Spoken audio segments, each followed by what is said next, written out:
Welcome to the Three Martini Lunch. Grab a stool next to Greg Columbus of Radio America and Jim Garrity of National Review. Three Martinis coming up. Happy Friday. Glad you're with us on the Three Martini Lunch. We've survived yet another crazy political week. Jim, a week ago at this time, we thought Joe Biden's presidential campaign could be on the edge of the dustbin of history, although the polls were looking better in South Carolina at that point. But man, what a difference a few days makes. You know, it's not a New York minute that can change everything. I mean, I suppose you could. But more or less, it just takes a South Carolina weekend and one Super Tuesday, and everything can change. It is unbelievable. Think of all the people who were still running for president just a week ago. Man, coronavirus is really rough. It absolutely is. Good foreshadowing, too, Jim. Can you tell we're in a Friday mood? Yeah, good. It's going to be like that. Let's go to our Good Martini, Jim. And we're always happy on the first Friday of a new month to have the Good Martini be a good jobs report. And this one was really good, shattering expectations. Previous months revised upwards. Lots of good news here. Here's CNBC reporter Ilan Mui. 273,000. Non-farm payrolls rose by 273,000 jobs in February, well above expectations.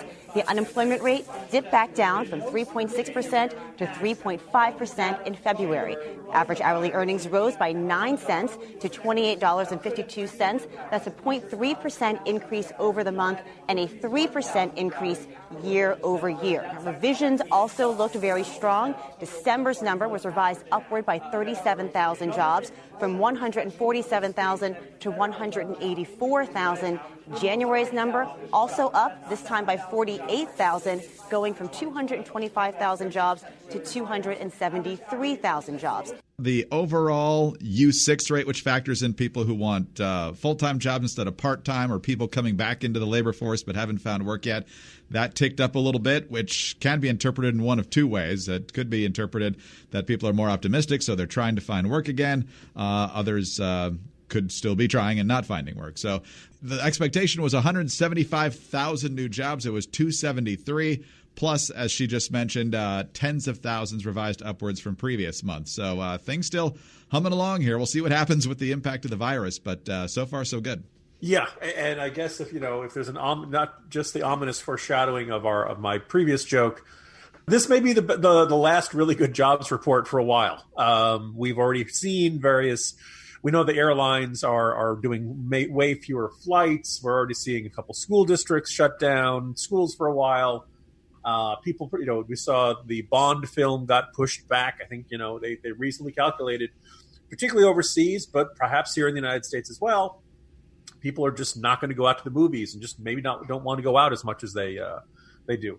We're going to have, I don't know if it's going to be a recession. I know nobody's got a perfect crystal ball, but it's going to be not good for a little bit, particularly in certain industries, more than others. If you have stock in Purell, you're probably feeling very good. If you run a cruise ship company, and oh, by the way, I just got my invitation to the post-election cruise for National Review in November. So for all of our listeners who'd like to join us, we're really hoping it's all cleared up by November comes, the time November rolls around. Look, it's going to be probably pretty bad for certain industries. Tourism, maybe restaurants. It's conceivable. All stuff. But for now, if you're going to go through a tough stretch of the economy, you want to have your economy in the best possible place to start. And we're pretty much there. This is looking really good. Not just the job creation, not just there was a little bit of fluctuation, shall we say, in the last couple of months. The numbers for the past few months got revised up. No, we are heading into this storm full speed ahead with this ship going about as well as it possibly can. Now, this doesn't mean, we have nothing to worry about. But if we're going to get hit economically, if we're going to have a tough time, at least we are going into it in the best possible shape. It should make weathering the storm a little bit easier. Again, if here's the thing, if, you can hear me knocking on wood, coronavirus does not turn out to be as bad as we think it is, and that more people have a built-in immunity, and this, kind of goes through our society and doesn't have as bad an effect as we fear it will. well, then presumably there'll be a nice, but not just in the markets, but in the broader economy, a nice big economic rebound at the end of this. Boy, wouldn't it be great if that kicked in sometime around September, October, November for an incumbent president who wants another 4 years. We'll see how this thing shakes out. But the news for today is really good, and we ought to savor it.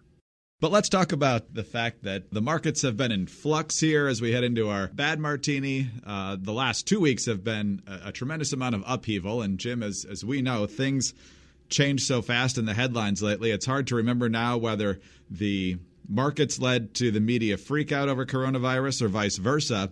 But yesterday, Maryland announced its first case and Virginia announced it was testing some people. So I went to the internet and said, okay, if this thing's getting close, let's just see what are the symptoms. How do you even know what you've got? So Mayo Clinic says you had a fever, cough, shortness of breath, or difficulty breathing. The severity of COVID-19 symptoms can range from very mild to severe. People who are older or have existing medical conditions such as heart disease may be at higher risk of serious illness. This is similar to what is seen with other respiratory illnesses such as influenza, which of course we deal with every year. And for the longest time, we had a lot of medical professionals out there saying the regular flu is a much bigger threat to you than coronavirus. But now that the markets are going crazy and the media loves crazy and chaos and stranded cruise ships and everything else, people are starting to panic. They're clearing out shelves and they're talking about potentially shutting down schools if the outbreak gets too bad. But Jim, for people with compromised health, it seems to be a major concern to be on the lookout for, just like any flu season would be. But why is the media in full up to 11 panic here when even the Mayo Clinic is essentially saying, yeah, this is kind of like the flu. If you're healthy, it'll be an illness. And if you're compromised, it could be rough. Yeah, we're really getting the worst of both worlds in the sense that this is something that we should be genuinely concerned about. I'm seeing some people who are saying, this is nothing. This is fake news. No, the coronavirus is very real, COVID-19. This is not Y2K. I wonder if we had enough false alarms in our history. Thinking about Y2K, thinking about the awkward color code that the Department of Homeland Security used to have where they would say that, we were yesterday at yellow. Today we thought about going up to orange, and now we're just kind of going with an ochre color. We're not quite to the level of burnt sienna. You got to consult all your Crayolas. You can go through all the times we've seen things where we were told something was going to be terrible, turned out to be not that bad, and it just seemed like the media panicking and hyping and trying to get people stirred up for ratings. The coronavirus is not that. But on the other hand, the coronavirus is also not the kind of plague that they make dystopian sci-fi movies about. It was interesting because I was ready to grumble at the president. Trump did an interview with Hannity, and I'll just be honest, he didn't phrase it the way I would have wanted to, but he basically was making the point that you've heard medical experts and researchers saying, which is like, look, if we've had the two cases in Washington State, and they're two different genetic strains, it probably means that sometime back in the 6 weeks ago, these two people had no contact with each other. There's no point their paths crossed or something like that. It probably means the coronavirus has been floating around, at least in Washington State, for a better part of 6 weeks. And we have not seen, thankfully, this giant die-off in Washington State. We did see the death toll starting to tick up. My understanding is that that's in a nursing home. And that's exactly the sort of circumstance where, okay, it is turn your concern up to 11. That is a really big deal. As you just mentioned there, Greg, if you have existing health problems, or if you're elderly, you do need to worry about this. And you probably want to minimize your exposure to large crowds or any type of circumstance where you're going to be around a lot of other people who could be carrying this. The good news is you're right. There are a bunch of people who are probably not going to have any symptoms or symptoms no worse than a cold, or maybe it'll strike them like the flu. Most people survive this. Trump kind of rambled. He said about his hunch was something, and I'd really rather he didn't indicate that he's got some answers coming from his gut. But this is being verified by the government experts. Admiral Brett Giroir, I believe is the way you pronounce his name. It's not Samuel Girard.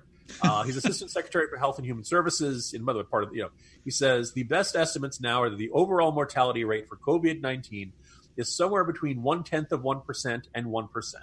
That's lower than you heard probably in many reports. It's not likely in the range of 2 to 3%. Now, again, your mortality rate is going to be affected a great deal by how quickly people get to a doctor if they have it, how quickly you can identify the cases, and how, the quality of your healthcare system. When you saw that 2 to 3% number being floated around over in China, China has probably a very stratified healthcare system. And some folks, the elites, are going to get fantastic treatment. Some people, not so much. In the United States of America, in Western Europe, in a bunch of these other places, you're probably going to have much better medical treatment. If they catch it early, they probably are going to be fine. Sounds like we're going to be more than a year away from a vaccine. So this is something we're going to have to deal with for a considerable while, but it also is not something to panic. And our media just can't really seem to calibrate it, Greg. It can't be at this, okay, this is serious. If you're in one of these risk groups, you probably want to take some steps. If you're experiencing these symptoms, you probably want to go to the doctor and say, hey, I'm feeling this. Is this a routine? Notice my ominous cough there. Is this a routine cold? Is this the regular flu? Or is this is this the coronavirus? By the way, advice I saw yesterday, and it's worth noting. If you haven't gotten a flu shot, I realize we're getting towards the end of winter, early spring, get your flu shot anyway, because it can protect you against some strains of the flu. Not all. A couple of folks in my family got the flu this past winter. We all got our flu shots. It can only protect against certain strains. But hey, if it keeps you from getting a bad flu, that'll keep you out of the hospital. That'll keep you out of the doctor's office. And you won't be going into a medical system. Let's face it, it's probably going to be dealing with a lot of stress during this coronavirus situation. The government is doing its best to keep people informed, an appropriate level of alertness and preparation and concern, but not panic people. I just wish the media could get on the same page as that. I feel like I'm kind of old school on this. Some of these places where you look at the symptoms, they say mild sore throat, slight runny nose, a little bit of a cough. And, when I was growing up, you don't go to the doctor for that. You just take some over-the-counter stuff and maybe stay home from school or something for the day. But it's not something you necessarily go to the doctor for. And if you do, it's perhaps even at even greater risk if other people are there trying to get tested for the same thing. But, Jim, I'm almost imagining, that recycling triangle with the arrows that keep pointing to each other and just goes around. It's almost like markets freak out, media freaks out, public freaks out, markets freak out, and it just keeps going and going. Yeah, it is. It's the circle of freak out life, Simba. I'm not trying to depress any sector of our economy. We want everybody in business to thrive. But you see these stories of people going on cruises and now being forced to stay in their cabin for days on end. And then once we get all the testing done, hopefully someone will let us disembark at their port. That's not exactly how you want to spend your vacation. You said it, Greg. And by the way, you can get great deals on the National Review Cruise right now at www.nrcruise.com. On to our crazy martini now, Jim. And sometimes, the libs do things that they think are really smart and we pounce on them because that's what they always blame us for doing anyway. But other times they just hand it to us on a silver platter. And that's what happened last night on MSNBC. The 11th Hour with Brian Williams, the newscaster best known for his veracity, is discussing Mike Bloomberg with a woman named Mara Gay. She's on the New York Times editorial board, which I cannot stress enough. The elites, the smart people, these are the people who are our betters, right? Well, they start talking about how Mike Bloomberg wasted all these hundreds of millions of dollars on this campaign. Then they go off on this math tangent, which just leaves anybody who passed basic math scratching their heads. Somebody tweeted recently that actually with the money he spent, he could have given every American $1 million. I've got it. Let's put it up on the screen. When I read it tonight on social media, it kind of all became clear. Bloomberg spent $500 million on ads. U.S. population, 327 million. Don't tell us if you're ahead of us on the math. He could have given each American $1 million and have had lunch money left over. It's an incredible way of putting it. It's an incredible way of putting it. It's true. It's disturbing. It's disturbing that you don't know basic math. It's not true because, Jim, as we all learned in school, or at least I think most people learned, let's get rid of the millions. So it's whatever Bloomberg spent, 500, 600, divide by 327. Turns out you got about $1.50. So you could have gotten, I don't know, a bottle of water maybe somewhere or a pack of gum at the checkout counter. But $1 million, sadly, no. You'll have to win Publishers Clearinghouse for that. There are so many parts of this that are just, like I need to make the chef's kiss, such perfection here, because William says if you're getting ahead of us on the math, like I'm waiting for him to correct this person. And this is just some random person on Twitter. This is not some, think tank of budget priorities or something like that who put this out. But here it was spotted by this New York Times editorial board contributor and Brian Williams, and somebody at MSNBC had to set up the graphic. There had to be some sort of producer who said, during this segment, we're going to bring up this graphic. You can talk about Bloomberg spending in perspective. Now here's the thing, Greg. Maybe they're thinking, billion in their head or something like that. If you have $500 and you have 327 people, as you said, just wipe away the million. Most people say, okay, yeah, it comes out to about, everybody gets $1 and there's about 170 left. So you split that amongst everybody else. You end up with about $1.50. But then I started thinking okay, what's the flip side of this? What would you how much would you need to give $1 million to every single American? And I ran the numbers and it comes out to $320 trillion, trillion with a TR. And if you're like, God, I can't even imagine that kind of money. The reason you can't imagine that kind of money is because the gross domestic product of the world, not the United States, not China, you put all the countries, everything that is made in 1 year all around the globe comes out to about $92 trillion. So it's not quite 4 of those. It's like 3.5 of those. So everything created on the entire planet in 3.5 years, the value of that would be enough to make every American a millionaire. That is not what Mike Bloomberg spent. Mike Bloomberg spent an enormous amount of money, and you can make that point. But, I was really struck because you're looking at this saying, oh, my God, how can they make this kind of error? Why is it not jumping out to them? Why are they not seeing this? But I think my colleague Charlie Cook made a really good point, spotted it and wrote something up this morning where he says, this is why so many left-leaning Americans think that the billionaires can pay for everything. All right, this is why Elizabeth Warren was enthusiastically boosted by a media, despite the ridiculous pretense that she could pay for a series of gargantuan initiatives without raising taxes on anyone except the extremely rich. It's why Democrat after Democrat promises to not raise middle-class taxes while promising programs that require the raising of middle-class taxes, right? How did this bad tweet make it onto TV? Why did Mara Gay agree with it? Why did Brian Williams agree with it? Because they thought it was true. This is how they see the world. And you suddenly begin to realize just how much, really the left, although I think the fact when we're spending $1 trillion deficits under a Republican president doesn't make us look that much better. In the heart of it, the inability to distinguish between million, billion, and trillion, and their inability to get their heads around numbers that big, that's at the core of their philosophy.